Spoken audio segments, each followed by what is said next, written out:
Hello friends, मैं A K. Prajapati आप सभी का स्वागत करता हूं हमारे यूट्यूब चैनल स्टडी कर पर। फ्रेंड्स, आप लोग देख रहे हैं आरआरबी एएलपी एंड टेक्नीशियन 2018 के पेपर सॉल्यूशन की सीरीज, जिसमें 31 अगस्त 2018 शिफ्ट 1 का पेपर है। फ्रेंड्स, मैं आप लोगों से रिक्वेस्ट करूंगा आप लोग वीडियो को पूरा देखें और जो भी कंसेप्ट आपको बताया जा रहा है उसको एक जगह नोट डाउन करें, उसकी बार बार प्रैक्टिस करें। ये वीडियो उन सभी लोगों को भेजे जो रेलवे के किसी भी एग्जाम की तैयारी कर रहे हैं। आप ये मत सोचिए कि जो है जेई के एग्जाम की प्रिपरेशन कर दिया तो वो टेक्नीशियन के लिए रिलेवेंट नहीं है। नहीं, टेक्नीशियन के लिए भी और एनटीपीसी के लिए भी और आने वाले रेलवे के जितने भी एग्जाम है सभी के लिए रिलेवेंट है ना। जितना ज्यादा आप नंबर क्वेश्चन की प्रैक्टिस करेंगे आपके कंसेप्ट उतने ही अच्छे होते जाएंगे, है ना। चलिए शुरू करते हैं आज के क्वेश्चन।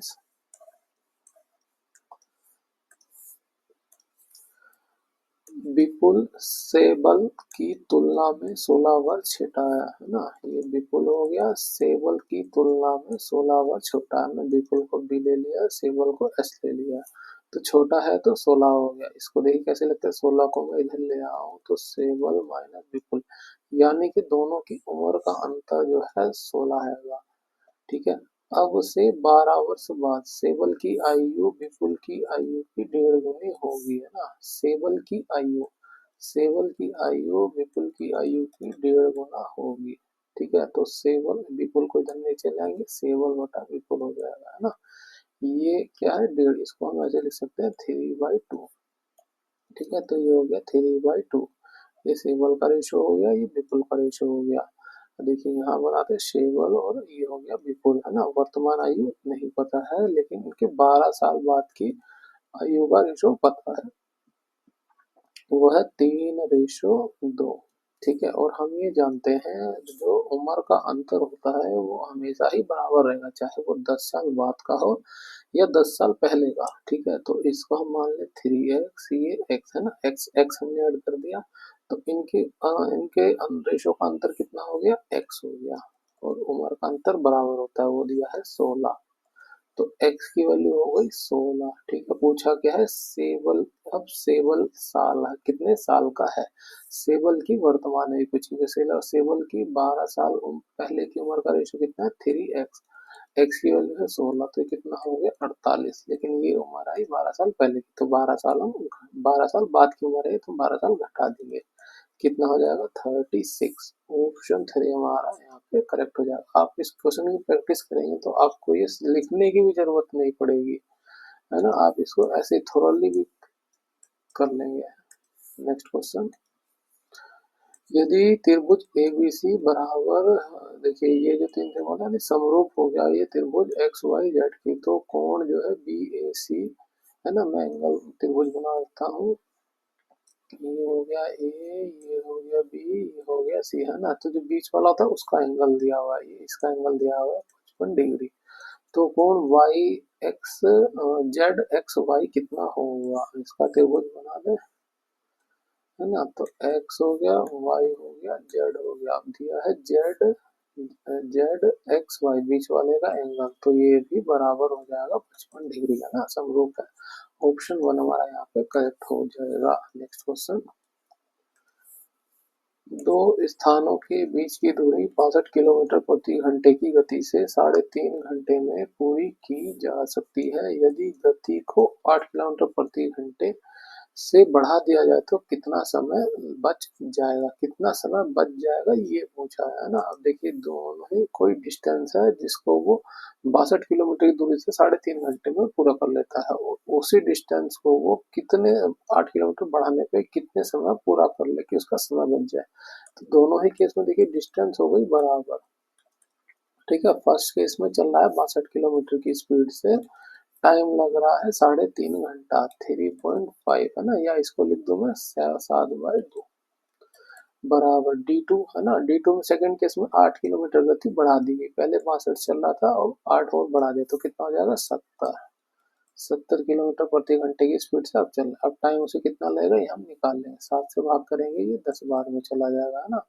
और जो है 2 से इसे भाग करेंगे ये चला जाएगा 3 और 1 31, ये जो है कि 10 है तो इसे भाग करेंगे, टाइम आया 3.1।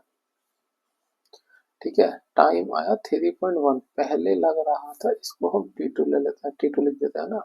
तो पहले जो टाइम लग रहा था वो लग रहा था 3.5 आवर का, है ना। ये घंटे में आया है, ये भी घंटे में आया है। तो देखिए अब जो स्पीड जब 8 किलोमीटर बढ़ी तो 3.1 किलोमीटर घंटे में ही पहुंच गया, तो उसे कितना समय बच गया, उसका 0.4 का समय बच गया। यहाँ मिनट में दिया, हम इसको मिनट में ले लेते हैं। ये 0.4 घंटे समय बचा ना, तो 60 से गुणा कर देंगे, कितना हो जाएगा, 6 चौक 24, एक जीरो से ये हट कैंसिल हो जाएगा, है ना।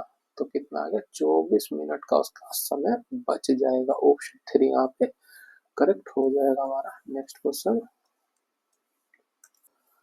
मणिपुर के पूर्ववर्ती विश्व रजत पदक विजेता का नाम बताइए जिसने रोहतक में आयोजित वर्ष 2018 की राष्ट्रीय महिला मुक्केबाजी स्पर्धा में 48 किलोग्राम के वर्ग में स्वर्ण पदक जीता है। वो है सरजू बाला देवी। लेकिन अब ये पुराना क्वेश्चन हो गया है ना, वर्तमान वर्ष 2024 के करंट अफेयर के क्वेश्चन पूछे जाएंगे। नेक्स्ट क्वेश्चन,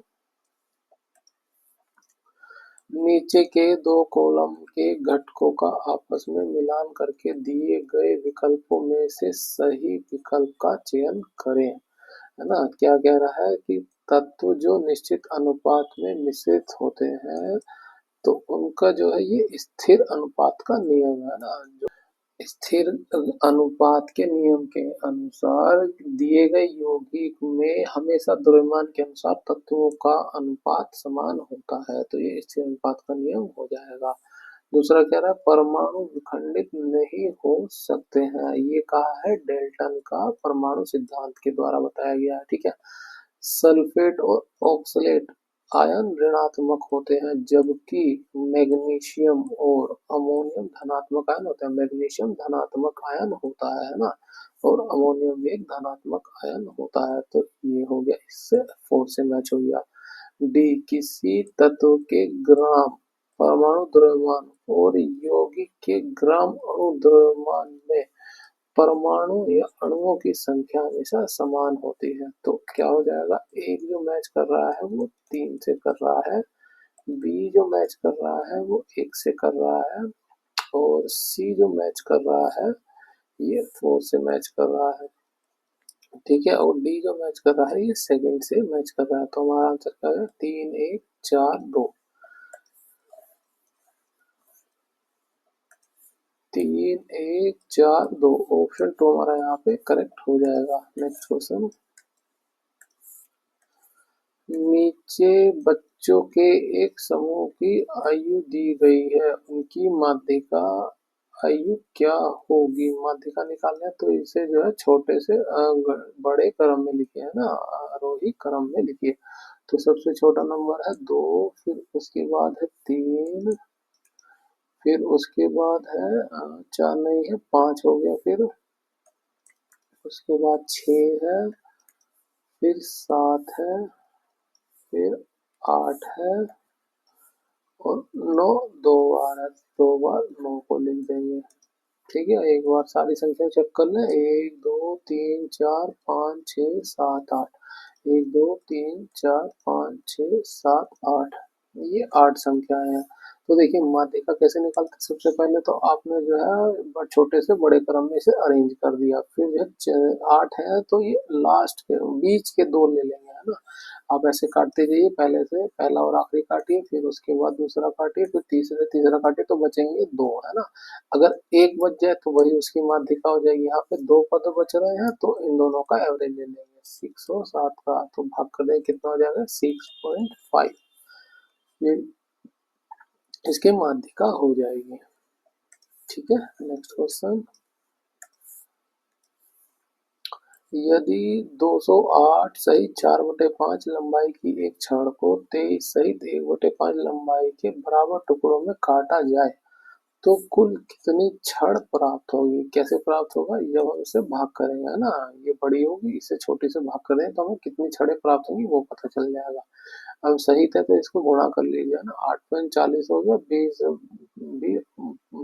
5 दूनी 10 हो गया, तो 10 और 8 में 40 हो गया, 40 और 4 44, 44/5 हो गया, ठीक है। इसकी गुणा कर लीजिए, 20 पंचे 100 15 और ये 16 एक हो जाएगा, 116/5, 5 से 5 कैंसिल हो जाएगा, ठीक है। इसको लिखिए 10 116 है ना। अब देखिए सारे के सारे वैल्यू हमारी इंटीजर में है और 1110 काम कर रहे तो ये 1160 है, यानी कि ये वैल्यू जो है हमारी 9 से पूरी पूरी डिविजिबल हो जाएगी। ठीक है, आप इस तरह से लॉजिक लगाएंगे तो आपको क्लियरली समझ में आ जाएगा कि ज्यादा दूर नहीं है 1160 से। ऑप्शन 4 हमारा यहाँ पे करेक्ट हो जाएगा। नेक्स्ट क्वेश्चन,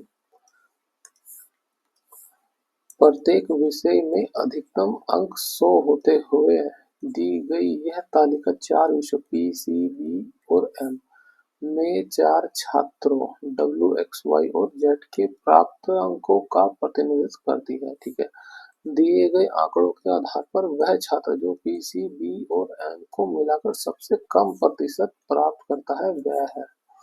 देखिए ये छात्र हो गए और ये विषय हो गए उनके, तो सबसे कम प्रतिशत किस छात्र को मिला हमें ये बताना, तो हमें प्रतिशत निकालने की जरूरत नहीं है, हम इसको जोड़ दें, जिसके नंबर हमारे कम आएंगे बस वही उसका प्रतिशत भी कम ही आएगा। ठीक है, इसको जोड़ दीजिए, 90 और 50 140, 40 और 70 जो है 210 और 85 जोड़ दें 295 हो गया। इसको जोड़ दीजिए, ये 95 है, ये 55 है, ये 150 हो जाएगा और ये 80 है 230 और ये 60 है 290 है ना। और इसको जोड़ दें 60 और 40 100 हो जाएगा, 120 हो गया, 90 210। इसको जोड़ दीजिए, 8 4 12 हो जाएगा, 120, 120 में 90 जोड़ देंगे 210, 210 में 65 को जोड़ देंगे हो जाएगा 275। और देखिए सबसे कम जो है अंक किसे मिल रहे हैं, ये मिल रहे हैं इसे, तो हमें प्रतिशत निकालने की जरूरत नहीं है, इसका ही प्रतिशत सबसे कम आएगा है ना, क्योंकि सबको जो हम 400 से ही भाग देने वाले हैं है ना, मैक्सिमम सबको 400 में से ही मिले हैं। तो ये क्लियर है कि हमें परसेंटेज निकालने की जरूरत नहीं पड़ेगी। अगर ये अलग अलग वैल्यू होती तो हमें प्रतिशत निकालने की जरूरत पड़ सकती थी। तो आंसर ये जो आएगा इसका वाई। ठीक है, तो वाई का सबसे कम अंक मिलना है, ऑप्शन इसका 2 करेक्ट हो जाएगा। नेक्स्ट क्वेश्चन, उन्नति को एक समान रुपये 696 बेचने पर 13% की हानि होती है, 10% लाभ पाने के लिए उस सामान का मूल्य कितना बढ़ाना होगा, 10% का लाभ पाने के लिए ना।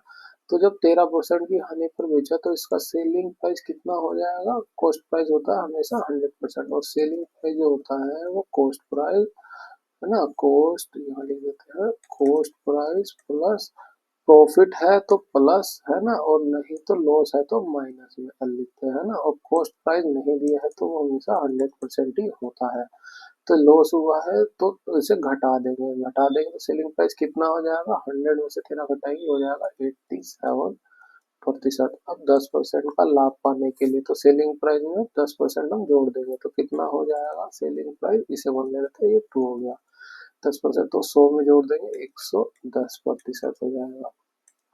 ठीक है, पूछा है उसे सामान का मूल्य कितना बढ़ाना चाहिए ना, तो हम जो है इसको पहले 110% की वैल्यू को निकालें, फिर उसको घटाएं कि इसमें से घटा के फिर हम बढ़ाओ मूल्य निकालेंगे, जरूरत नहीं है, हम डायरेक्ट यहाँ से इसका परसेंटेज कितना बढ़ा है वही निकाल लेते हैं ना। 13 ये हो गया और 10 ये हो गया 23 है ना, 23% की वैल्यू हमें निकालनी है और हमें 87% की वैल्यू दी हुई है, कितनी दी है 696। बस इसको क्रॉस मल्टीप्लाई करिए, एक्स की वैल्यू निकाल लीजिए, 696 गुणा 23% बटे में हो जाएगा 87%।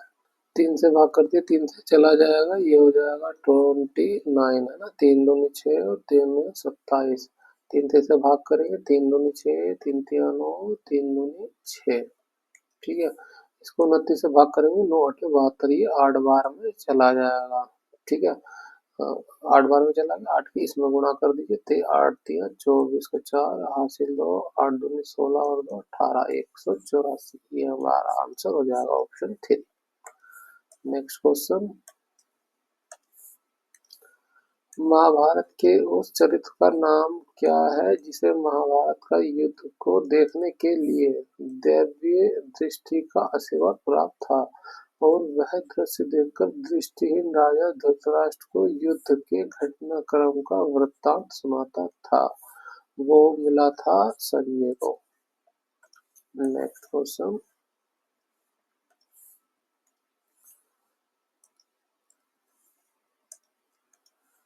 नीचे दिए गए भिन्नों में से कौन सी भिन्न 9/17 के बराबर नहीं है? यानी कि जो है 9/17 के बराबर नहीं है, यानी कि जो भी भिन्न है ये 9 और 17 का ही मल्टीपल होंगी।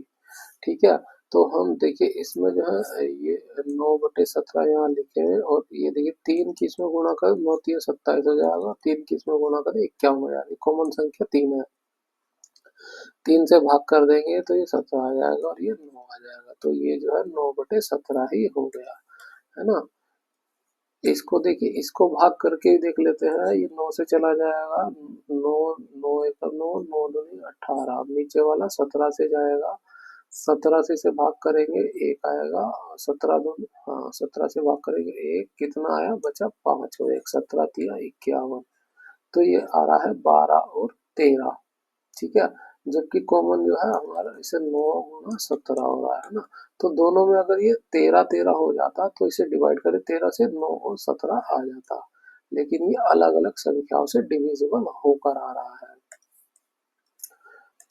इसमें देखिए कॉमन क्या, 9 7 63, 7 से भाग करेंगे ये 9 बार में चला जाएगा, और 7 से इसे भाग करें एक बार, ये 4 9 हो जाएगा, 9 7 49 है ना, तो 9/17 इसमें भी आ गया। इसमें भी कॉमन वैल्यू को चेक करें, 9 से इसे भाग करूँ तो आ जाएगा 9, और ये बचेगा 6 9 से 63, यानी कि जो 9 से 63 यानी 17 जो है कॉमन वैल्यू हो गई, तो 17 से इसे भाग करूँगा तो ये 9 बार में चला जाएगा, 17 से इसे भाग करेंगे 17 आ जाएगा, तो 9/17 यहाँ भी आ रहा है, 9/17 यहाँ भी आ रहा है, और 9/17 यहाँ भी आ रहा है, और यहाँ पे देखिए वो कॉमन वैल्यू नहीं आ रही है ना, तो इसको 9/17 से भाग कर 12 और 13 वैल्यू आ रही है, तो ये हमारा अलग हो जाएगा। नेक्स्ट क्वेश्चन, दो वस्तुओं के मध्य का बल हमेशा बराबर और विपरीत होता है, यह विचार न्यूटन के किस नियम के रूप में दिया गया है? वो दिया गया गति का तीसरा नियम है ना, क्रिया प्रतिक्रिया का नियम, क्रिया प्रतिक्रिया का नियम। ठीक है, इसी की वजह से जो बर्फ पर चलना मुश्किल होता है ना, क्योंकि जो है बराबर जो है रिएक्शन नहीं लगता है। ठीक है, और बर्फ जब पीछे की तरफ चली जाती है और वो बराबर फोर्स नहीं लगा, इसलिए हम आगे नहीं बढ़ पाते, चलना इसलिए मुश्किल हो जाता है। ठीक है, और गति का दूसरा नियम क्या है? संवेग का नियम है। संवेग का नियम क्या है? एफ बराबर एम ए। ठीक है, गति का प्रथम नियम ये है जड़त्व का नियम, जड़त्व का नियम, आप इसको भी याद रखिए। नेक्स्ट क्वेश्चन, निम्नलिखित में से कौन एक बायोगैस का घटक नहीं है? बायोगैस के देखिए मुख्य घटक जो है मीथेन है, और दूसरा मुख्य घटक है कार्बन डाइऑक्साइड, है ना, ये निकलता है 55 से 70%, 55 से 70% मीथेन होता है उसमें, कार्बन डाइऑक्साइड जो होता है 25 से 35% तक कार्बन डाइऑक्साइड होता है ना। उसके अलावा छोटी छोटी और बात, जैसे जल वाष्प निकलता है ना, जल वाष्प निकलता है, और हाइड्रोजन सल्फाइड निकलता है। पूछा गया घटक नहीं है, घटक देखिए मीथेन हैगा, कार्बन डाइऑक्साइड हैगा, है ना, कार्बन मोनोऑक्साइड घटक नहीं होता है, तो ये हमारा आंसर, ये ही हमारा आंसर हो जाएगा ऑप्शन 2। हाइड्रोजन सल्फाइड भी मुख्य घटक होता है। ठीक है, नेक्स्ट क्वेश्चन, दिया गया प्रश्न चित्र, ये दिया गया है प्रश्न चित्र, है ना, दिए गए उत्तर चित्रों में से किसी एक में मौजूद है, वो उत्तर चित्र कौन सा है? देखिए क्लियरली दिख रहा है ये इसमें हैगा।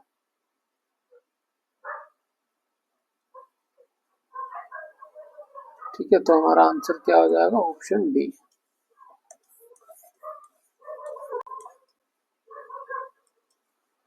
आंसर एक का डी करेक्ट हो जाएगा। नेक्स्ट क्वेश्चन,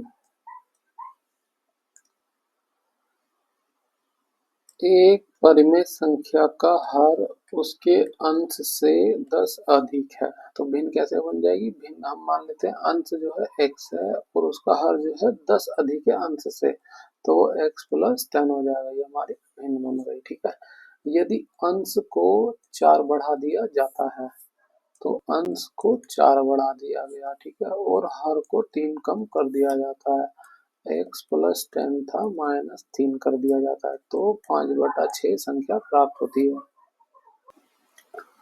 5/6 बस क्रॉस मल्टीप्लाई कर लिए, x की वैल्यू निकल जाएगी, 6 की गुणा इधर करेंगे 6x, 6 चौक 24, इसको हटा देंगे तो ये 7 हो जाएगा, ये 7 के 5 से गुणा करेंगे x से 5x हो जाएगा, और 7 से गुणा करें 7 बचे 35, है ना। इस x को इधर ले आएंगे तो ये घट जाएगा, एक x बचेगा, इसको इधर ले जाएंगे तो 24 में से 35 घट जाएगा, 11 बचेगा, है ना। तो वास्तविक परिमेय संख्या कितनी है? वास्तविक पूछा हुआ है, वास्तविक ये थी, है ना, तो ये 11 बटे में आ जाएगा, 11 प्लस 10 21 हो जाएगा। अब देखिए ये ऑप्शन जो है हमारे आंसर में नहीं है, ये हो सकता है टाइपिंग मिस्टेक हो, है ना, 21 की बजाय इसे 12 लिख दिया गया हो, तो हमारा जो है ये आंसर ये हो जाएगा। हो सकता है क्वेश्चन को बाद में कैंसिल कर दिया गया हो। नेक्स्ट क्वेश्चन, 1.2 सेंटीमीटर ऊंचाई की एक वस्तु दर्पण से 7 सेंटीमीटर की दूरी पर वास्तविक प्रतिबिंब पाने के लिए 20 सेंटीमीटर फोकसीकरण के एक अवतल दर्पण से 30 सेंटीमीटर पहले रखी हुई है। प्राप्त प्रतिबिंब की ऊंचाई क्या है? प्रतिबिंब की ऊंचाई निकालनी है, तो ये h1 हो गई। वस्तु की ऊंचाई कितनी तरह की है? 1.2 सेंटीमीटर, ठीक है, और वस्तु जो है दर्पण से 7 सेंटीमीटर दूरी पर वास्तविक प्रतिबिंब पाने के लिए, है ना, तो वास्तविक प्रतिबिंब यू यू वी की दूरी कितनी तरह की है? ये 60 सेंटीमीटर, ये माइनस में आएगी, ठीक है, और 20 सेंटीमीटर फोकसीकरण, फोकस लेंथ कितनी दे दी है? 20 सेंटीमीटर, ये भी आएगी माइनस में, ठीक है। अवतल दर्पण से 30 सेंटीमीटर पहले रखी गई वस्तु रखी गई है, उसको ये हो गया यू, यू दिया है माइनस का 30 सेंटीमीटर, ठीक है। तो यहाँ से हमें जो है प्रतिबिंब की ऊंचाई निकालनी है, अवतल दर्पण है, तो हम कैसे निकालेंगे? हमारे पास है मैग्निफिकेशन का फॉर्मूला, क्या होता है? माइनस का बी अपॉन यू बराबर होता है H dash upon H, H dash इसे h1 लिख लीजिए ना, h1 माना हमने। अब वी की कितनी दूरी है? ये है माइनस का 60, माइनस का 60 बटे यू की कितना है? माइनस का 60, बराबर हो जाएगा ये एच, एच डैश हमें h1 निकालना है, और h कितना दिया है? 1.2 सेंटीमीटर, ठीक है। ये माइनस से माइनस कैंसिल हो जाएगा, इससे भाग करेंगे और 30 से भाग करेंगे, 2 बार में चला जाएगा, 2 की गुणा इसमें हो जाएगी, हो जाएगा h1 की वैल्यू आ जाएगी 2.4, ये हमारा आंसर हो जाएगा ऑप्शन 2। अब देखिए सारी वैल्यू माइनस में क्यों आई? देखिए दर्पण प्रतिबिंब ऐसा बनता है, ठीक है, तो ये सेंटर ऑफ कर्वेचर यहाँ पे उसका एफ आर हो जाएगा, यहाँ पे उसका फोकस हो जाएगा, तो देखिए ये जो है लाइट इधर से आ रही है और वैल्यू हम इधर से माप रहे हैं ना, तो इसलिए फोकस दूरी माइनस में। वस्तु जो है हमारी इधर कहीं रखी हुई है, वस्तु यहाँ पे कहीं रखी हुई है, तो ये भी जो है नेगेटिव साइड में आ गई, तो इसलिए ये भी जो वस्तु भी नेगेटिव साइड में, है ना, माइनस में लिया जाता है, और जो प्रतिबिंब बन रहा है वो भी इधर कहीं बन रहा है, ठीक है, इसलिए जो ये भी जो है लाइट के अगेंस्ट बन रहा है, इसलिए इसकी भी जो वैल्यू माइनस में ही ली जाएगी, इसलिए तीनों की तीनों वैल्यू हमने माइनस में ली है। नेक्स्ट क्वेश्चन, उस विकल्प का चयन करें जो निम्नलिखित चित्र का सही दर्पण प्रतिबिंब दर्शाता है। देखिए इसका हमें दर्पण प्रतिबिंब निकालना है, तो ये ऐसे निकालेंगे, तो ये वाला जो है ये इस साइड ऐसे बनेगा, है ना, हम यही चेक कर लें। देखिए इसमें इस साइड बना है, लेकिन ये नीचे की तरफ बना है, इसमें इसी साइड बन रहा है, तो ये भी गलत हो गया, ये भी गलत हो गया। ये देखिए इसमें इस तरह से बनना चाहिए था, वो इसमें नहीं बन रहा, ये ऑप्शन 4 में मिला, तो देखिए बाकी और इन्फॉर्मेशन को चेक करने की जरूरत नहीं, केवल ये एक ही में बन रहा था, ऑप्शन 4 हमारा यहाँ पे करेक्ट हो जाएगा। नेक्स्ट क्वेश्चन, उस विकल्प का चयन करें जो दर्शाए गए बिंदु की रेखा पर पारदर्शी कागज को मोड़ने पर चित्रांकित होता है। देखिए मोड़ पे सभी ऊपर आ गया था, है ना, इसको इस मोड़ दिया गया इस तरफ, तो ये ऊपर की तरफ आ गया। अभी कैसे बनेगा, देखिए सर्कल ऐसे अंदर बन जाएगा इसके, है ना, और ये इसके अंदर आ जाएगा इस तरह से। तो ये चेक करें, ये आ रहा है ऑप्शन हमारा डी में। बाकी देखिए इसमें सर्कल के अंदर ट्रायंगल आ गया, गलत हो गया ना, यहाँ पे सर्कल ही गायब हो गया। यहाँ पे देखिए सर्कल और ये है, और इसमें जो है ये डायमंड शेप नहीं बने, तो ये हमारा ये भी गलत हो गया। केवल ऑप्शन डी हमारा करेक्ट हो रहा है। नेक्स्ट क्वेश्चन, इसका आंसर हो जाएगा 3 का डी। 31 दिसंबर 2017 को पटाया में रॉयल कप जीतने वाले भारतीय गोल्फर का नाम बताएं, जो दो ये बताएं, यह 2017 का उनका तीसरा एशियाई टूर खिताब था। वो है शिव कुमार, लेकिन अब ये पुराना क्वेश्चन हो गया है। नेक्स्ट क्वेश्चन, निम्नलिखित में से कौन सी नदियां मुख्य रूप से दक्षिण अफ्रीका में बहती हैं? वो है ऑरेंज नदी, है ना, ये दक्षिण अफ्रीका की सबसे लंबी नदी है, सबसे लंबी नदी है। आप इसको भी याद रखिए। नेक्स्ट क्वेश्चन, न्यूलैंड के अष्टक नियम के निम्न तत्वों में से कौन सा तत्व अंतिम तत्व थे? वो थे थोरियम, है ना। न्यूटन का अष्टक नियम क्या है कि जो है हर आठवां तत्व, पहला दूसरा तीसरा चौथा पांचवा छठा सातवां, हर आठवां तत्व पहले तत्व के समान गुणधर्म रखता था, है ना। लेकिन ये नियम कैल्शियम के आगे के तत्वों का परिमाण ठीक से नहीं दे पाया, है ना, तो इसलिए ये नियम बाद में कैंसिल हो गया था, है ना। न्यूलैंड ने जो अष्टक के नियम को इस तरह से रखा था, वो संगीत के सुरों के आधार पे सा रे गा मा पा धा नी सा बा फिर से रिपीट हो जाता है, इसी तरह से इन्होंने भी तत्वों को रखा था। नेक्स्ट क्वेश्चन, दिए गए विकल्पों को सही मानते हुए निर्णय करें कि उक्त वाक्य में से कौन सी कार्यवाही करना तार्किक रूप से अनुसरण करता है। वाक्य क्या है, तमिलनाडु में विनिर्माण कंपनियों को बिजली की कमी की गंभीर समस्या का सामना करना पड़ रहा है। कार्यवाही क्या करनी चाहिए, कार्यवाही देखिए हमेशा इस तरह की चीजों में देखिए कि पॉजिटिव अप्रोच हो कार्यवाही का, है ना। सरकार को बिजली की इस समस्या का समाधान करने हेतु ठोस कदम उठाए जाने चाहिए, ये बिल्कुल सही। बिजली की बचत हेतु सरकार को विनिर्माण कंपनियां बंद कर देनी चाहिए। देखिए ये एक गलत अप्रोच हो गया ना, पॉजिटिव अप्रोच कि उन्हें बिजली की जरूरत है, कमी हो रही है तो उन्हें बिजली दो, ना कि वो कंपनियां ही बंद कर दो, है ना। तो हमारा कथन कार्यवाही जो है एक ही तर्कसंगत है। आंसर क्या हो जाएगा, केवल निष्कर्ष एक अनुसरण करता है, ये गलत दिया हुआ है। नेक्स्ट क्वेश्चन, दिए गए वक्तव्य को सच मानकर चलें और यह निर्णय लें कि वक्तव्य में दी हुई जानकारी के आधार पर दी गई कौन सी कार्रवाई तर्कसंगत रूप से अनुसरण करती है।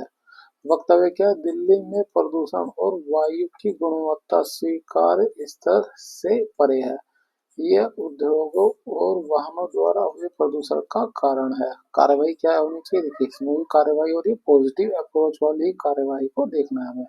वाहनों को क्रमशः विषम और सम दिनों में चलाने के लिए समूह में विभाजित किया जाना चाहिए, ये बिल्कुल सही है। पॉजिटिव अप्रोच है कि वाहनों को जो है अल्टरनेट डेज पर चलवाया जाए।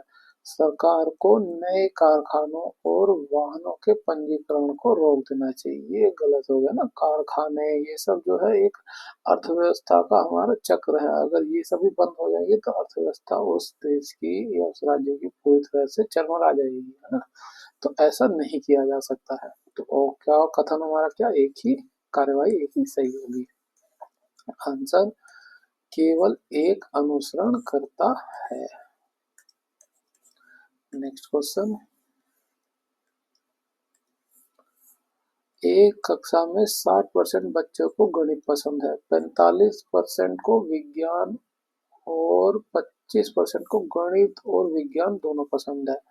ऐसे कितने प्रतिशत बच्चे हैं जिन्हें कम से कम एक विषय पसंद है, ये पूछा गया। देखिए ऐसे क्वेश्चन कैसे करते हैं, दो सर्कल बनाइए, अगर दो विषय दिए हैं तो दो सर्कल, ठीक है, और ये ऐसे बड़े से रेक्टेंगल में से बंद कर दीजिए। ठीक है, सबसे पहले वो चीज देखिए जो कॉमन है। तो 25% में गणित और विज्ञान पसंद है, ये सर्कल हो गया साइंस का और ये मैथ का हो गया, दोनों को 25% पसंद है। तो 25% को यहाँ लिखिए। ठीक है, और फिर कह रहा है कि 45% को विज्ञान। तो साइंस का ये है तो 45% को विज्ञान, विज्ञान में 25% तो ये आ गए। तो बाकी कितने बचे, 20% है ना, 20 और 25 हो जाएंगे 45। विज्ञान की स्टेटमेंट ठीक हो गई। 60% बच्चों को गणित पसंद है, 60 में से 25% तो ये कॉमन ही हो गए, तो बचे कितने, 35%। तो 35% ये हो गए। ठीक है, अब देखिए इन सबको जब हम जोड़ देंगे, 25 और 35 कितना हो जाएगा, ये 60 और 20 80, 80 हो गए। तो 10-20% ऐसे हो गए जिन्हें कुछ भी नहीं पसंद है। ठीक है, अब पूछा क्या गया है, जिन्हें कम से कम एक विषय पसंद है। एक विषय कम से कम एक पसंद है, यानी उन्हें अधिकतम दोनों विषय भी पसंद हो सकते हैं ना। तो एक एक विषय पसंद है, 20% लोगों को साइंस पसंद है, 35% लोगों को मैथ पसंद है और 25% लोगों को दोनों ही विषय पसंद है। ठीक है, कम से कम पूछा गया था इसलिए हम अधिकतम तक जाएंगे। तो ये कितना हो जाएगा, ये हो जाएगा 80%, यानी 80% लोगों को कुछ ना कुछ एक चीज पसंद है। अगर ये पूछता है किसी को ऐसा कोई कितने लोग हैं जिन्हें कुछ भी नहीं पसंद है, तो वो हो जाता 20%। ठीक है, नेक्स्ट क्वेश्चन।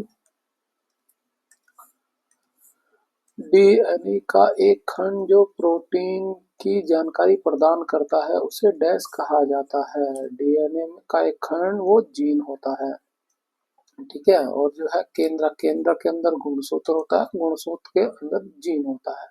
ठीक है ना, जो गुणसूत्र होता है ये इस तरह का, इसको जब धागे नुमा खोलते हैं तो ये जीन होता है ना, क्रोमोसोम हो गया उसका पार्ट।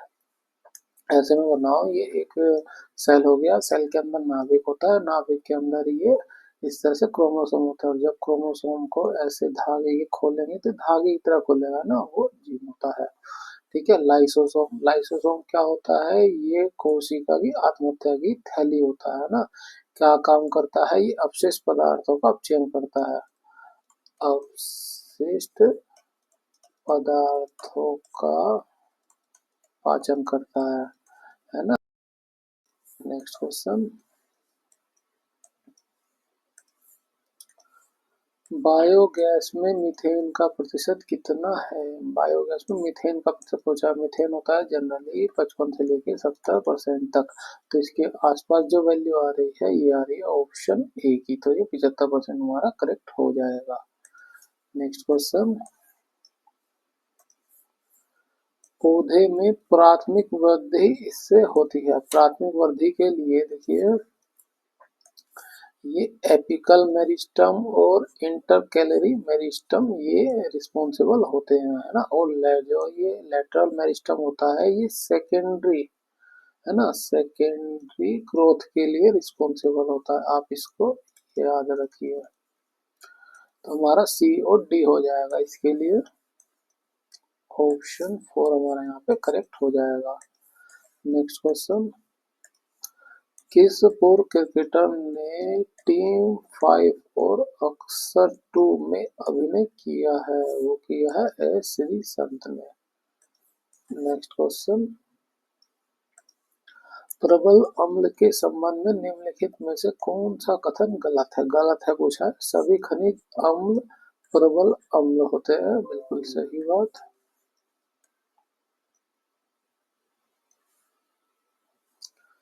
हाइड्रोक्लोरिक हाइड्रोक्लोरिक अम्ल, सल्फ्यूरिक अम्ल और नाइट्रिक अम्ल प्रबल एसिड है, बिल्कुल सही बात है। ये प्रबल अम्ल अन्य पदार्थों जैसे धातु कार्बोनेट और धातु का हाइड्रोजन कार्बोनेट के साथ बहुत तेजी से अभिक्रिया करते हैं, ये भी बिल्कुल सही स्टेटमेंट है। अम्ल वह रासायनिक पदार्थ है जो स्वाद में नमकीन होते हैं, ये गलत हो गया है ना। अम्ल जो है स्वाद में खट्टे होते हैं, आप इसको याद रखिए। और अगर क्षार का पूछा जाए, क्षार जो है स्वाद में कड़वे होते हैं, इस चीज को भी आप याद रखिए। Next question. दिए गए कथन को सही मानते हुए विचार करें और तय करें कि कथन में कौन सी दी गई धारणा अंतर्निहित है। कथन क्या है, एक परीक्षा के दौरान अन्वेषक ने कहा यदि किसी ने नकल करने की कोशिश की तो मैं उसकी परीक्षा रद्द कर दूंगा। ये एक तरह की चेतावनी दे रहा है ना। धारणाएं क्या बनेगी? कुछ छात्र परीक्षा के दौरान नकल करते हैं, हाँ नकल करते हैं, इसलिए इस तरह की चेतावनी देनी पड़ रही है ना। दूसरी धारणा क्या है? छात्र परीक्षा के दौरान नकल नहीं करेंगे, है ना। देखिए ये जो है इसकी कोई गारंटी नहीं है कि वो नकल नहीं करेंगे, वो कर भी सकते हैं, तो ये स्टेटमेंट पूरी तरह से सही नहीं है। तो हमारा क्या हो जाएगा? धारणा केवल एक ही अंतर्निहित है, केवल धारणा एक अंतर्निहित है। नेक्स्ट क्वेश्चन, जब एक उपग्रह पृथ्वी के चारों ओर 40,000 किलोमीटर त्रिज्या के ग्रह पथ में घूमता है तो गुरुत्वाकर्षण बल द्वारा किए गए कार्य की गणना कीजिए, है ना। जब पृथ्वी के चारों ओर कोई उपग्रह इस तरह से घूमेगा, ऐसे घूमते घूमते वापिस इसी पोजिशन में, तो इसका जो डिस्प्लेसमेंट हो जाएगा वो 0 हो जाएगा, है ना। और कार्य बराबर क्या होता है? Force into displacement. डिस्प्लेसमेंट 0 हो गया, फोर्स कुछ भी लगाओ, कार्य 0 हो जाएगा। ऑप्शन 4 हमारा करेक्ट हो जाएगा। नेक्स्ट क्वेश्चन, हाल ही में आरबीआई द्वारा जारी 50 रुपए के नोट के पृष्ठभाग में निम्नलिखित में से किसका रोमांकन किया गया है? वो किया गया हम्पी का पत्थर से बना रथ। आप इसको याद रखिए 50 के नोट पे, है ना। और 100 रुपए के नोट पे क्या है? रानी का वाव, रानी का वाव, ठीक है। और 200 रुपए के नोट पे क्या है? सांची स्तूप, यहाँ लिख देते हैं, है ना। और 2000 के नोट पे क्या है? मंगलयान, ठीक है। और लाल किला जो है वो 500 के नोट पर है, आप इसको भी याद रखिए। नेक्स्ट क्वेश्चन, किसी घन के किनारों की लंबाई का योग किसी वर्ग के परिमाप के 4 गुने के बराबर है। इस स्टेटमेंट को पहले हम समझ लेते हैं।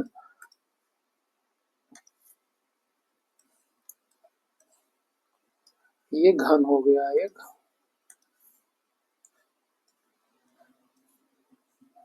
तो घन में क्या होता है? सारी चारों भुजाएं इसकी बराबर होती है, लंबाई चौड़ाई और ऊंचाई, ठीक है। तो कह रहा है कि किनारों की लंबाई का योग, तो इसकी कितनी किनारे हो जाती है? 12।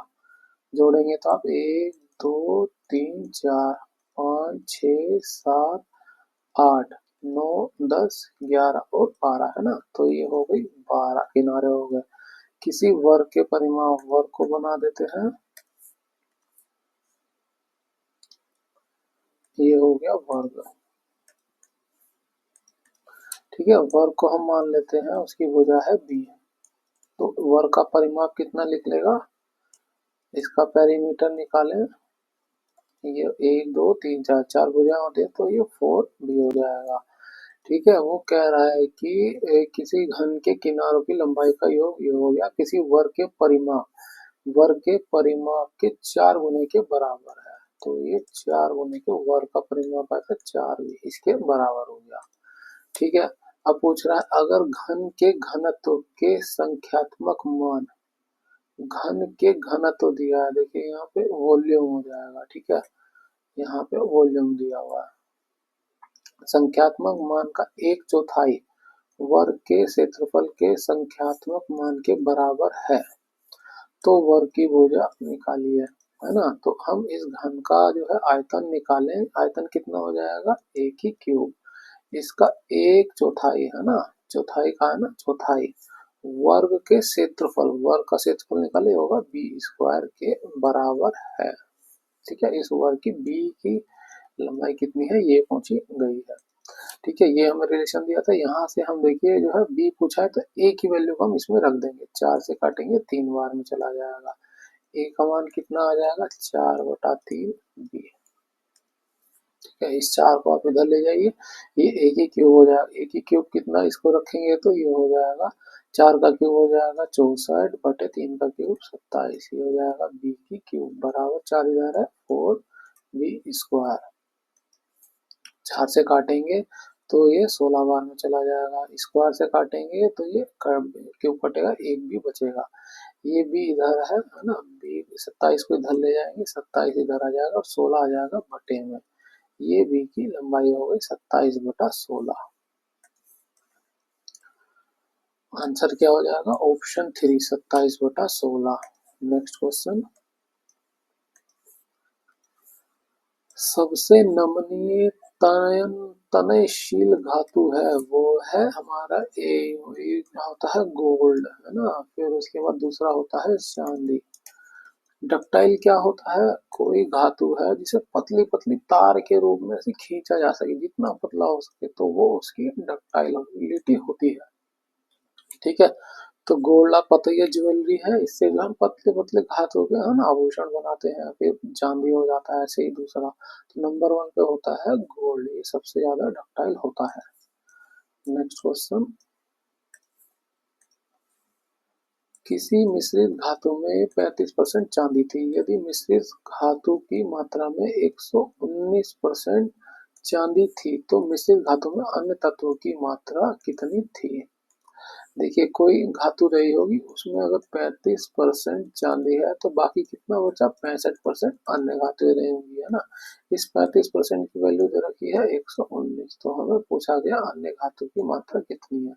तो बस यहाँ से क्रॉस मल्टीप्लाई कर दीजिए, एक्स की वैल्यू आ जाएगी, एक्स इसकी गुणा इससे हो जाएगी, 119 गुणा 65% बटे में आ जाएगा 35%, है ना। 5 से भाग करेंगे तो 7 बार में चला जाएगा, 5 से भाग करें, 5 5 3 15, 7 से भाग करेंगे, 7 एकम 7 7 49, तो 17 गुणा 13 गुणा कर दीजिए, 27 10 से करेंगे 117, 17 की 3 से करेंगे 51, तो जोड़ेंगे 2 2 1, 221 ग्राम हो गया अन्य धातु की मात्रा। नेक्स्ट क्वेश्चन, यदि एक व्यक्ति ने एक वस्तु 66 रुपए में खरीदी और इसे 12% के लाभ पर बेच दिया था तो वस्तु का विक्रय मूल्य कितना था? है ना, 66 रुपए में 96 रुपए में खरीदी, खरीदी जो भी हो सीपीयू होता है 100%, तो 100% की वैल्यू है 96। 12% का लाभ कमाने के लिए सेल प्राइस कितना हो जाएगा? सेल प्राइस होता है कॉस्ट प्राइस प्लस प्रॉफिट, है ना। तो कॉस्ट प्राइस होता है 100%, प्रॉफिट 12% चाहिए, 12.5%, तो ये कितना हो जाएगा? 112.5%। इसकी हमें वैल्यू को निकालना, क्रॉस मल्टीप्लाई कर दीजिए इसमें भी, तो एक्स की गुणा इधर हो जाएगी, तो हो जाएगा 96 गुणा 112.5% बटे में हो जाएगा 100%। परसेंट से परसेंट को काट देंगे, इसे आप काटे हैं 8 12.5 से, तो ये 8 बार में जाएगा और 9 बार में जाएगा। 8 से इसे काटे हैं, ये एक बार में 8 दूनी 16, तो 12 निमा कितना होता है? 108। ये एक्स का मान हो गया, ऑप्शन 4 हमारा करेक्ट हो जाएगा, यानी 108 रुपये से वस्तु को बेचना होगा। नेक्स्ट क्वेश्चन, उस चित्र का चयन करें जो नीचे दिए गए समूह से संबंधित नहीं है। देखिए, इस पे फोकस कीजिए, है ना। इन दोनों लाइनों पे जब इसको घुमा देंगे इधर की तरफ थोड़ा सा, तो ये लाइन इधर इसमें आ जाएगी, है ना। और इसमें देखिए जब इसको थोड़ा सा इस साइड को घुमा देंगे तो ये इधर की तरफ बन जाएगा, है ना। इसमें देखिए, इसमें जब घुमाएंगे तो हमारा जो है लाइन ये इधर से ऐसे बनना चाहिए था, है ना। ये इंक्लाइन इस तरफ से बनना चाहिए था, लेकिन ये इसमें इस तरह से नहीं बन रहा, ये अपोजिट बन रहा है उसका, तो हमारा ये गलत हो जाएगा। ऑप्शन डी हमारा यहाँ पे अलग हो गया समूह से, ऑप्शन 2 का डी करेक्ट हो जाएगा। नेक्स्ट क्वेश्चन, उस विकल्प का चयन करें जो दिए गए चित्र में त्रिकोण की संख्या को दर्शाता है। देखिए, एक त्रिभुज बनाते हैं, है ना। एक त्रिभुज ये होगा, एक लाइन डाल दे तो एक त्रिभुज यहाँ बनेगा, एक इधर बनेगा और एक ये बड़ा त्रिभुज, तो 3 त्रिभुज बनते हैं इसमें, है ना।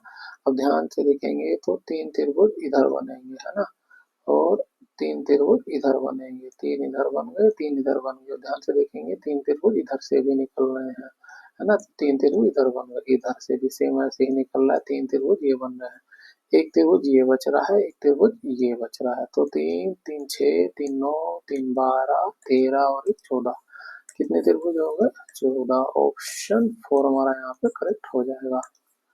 नेक्स्ट क्वेश्चन, ऊपर दिया गया चित्र इस 4 चित्रों में से किसी एक चित्र में सन्निहित है। ऊपर दिया गया चित्र कौन से चित्र में है? वो आप ध्यान से देखेंगे इस तरह की लाइन ये हॉरिजॉन्टल है ना, इस तरह का किसमें मिल रहा है, ये हमारा मिल रहा है इसमें, ये इस तरह से मिल जाएगा हॉरिजॉन्टल लाइन, ये आगे बढ़ाएंगे है ना, और ये इस तरह से वर्टिकल लाइन हो जाएगा और ये इस तरह से इंक्लाइन, ये किसमें मिल रहा है, ऑप्शन डी में। आंसर क्या हो जाएगा हमारा, ऑप्शन 1 का डी। नेक्स्ट क्वेश्चन, एक तत्व ए फॉर्मूला AgCl3O4 के साथ ऑक्साइड बनाता है, तत्व ए की संयोजकता क्या होगी। देखिए ये हो गया A3O4, कैसे निकालेंगे संयोजकता, इधर लिखिए ए, इधर लिखिए ओ, है ना, और ये 3 इसके नीचे लिखिए और ये 4 इसके नीचे लिखिए, ठीक है, बस क्रॉस मल्टीप्लाई कर दीजिए, है ना, तो क्रॉस कर दीजिए, तो ये हो गई ए की संयोजकता, ये हो गई बी की संयोजकता, ए की संयोजकता क्या हुई 4, आंसर क्या हो जाएगा, ऑप्शन 2, ठीक है। अब बी पूछता ओ की संयोजकता कितनी है, तो आप बता सकते थे उसकी संयोजकता है 3, ठीक है फ्रेंड्स। यहाँ पर हमारे जो है पार्ट 1 के 1 से लेके 40 क्वेश्चन पूरे होते हैं। अगर आपको हमारी वीडियो अच्छी लगी है तो इसे लाइक करें, शेयर करें और सब्सक्राइब करें हमारे चैनल को, और ये वीडियो उन सभी लोगों को भेजें जो रेलवे के किसी भी एग्जाम की तैयारी कर रहे हैं। और अगर आपको इसकी पीडीएफ चाहिए तो आप हमारे टेलीग्राम चैनल को ज्वाइन कर सकते हैं, स्टडी करके नाम से, आप डिस्क्रिप्शन में भी उसे जाके वहाँ के लिंक से भी क्लिक करके आप ज्वाइन हो सकते हैं, ठीक है फ्रेंड्स। मिलते हैं आपसे अगली वीडियो में, थैंक यू।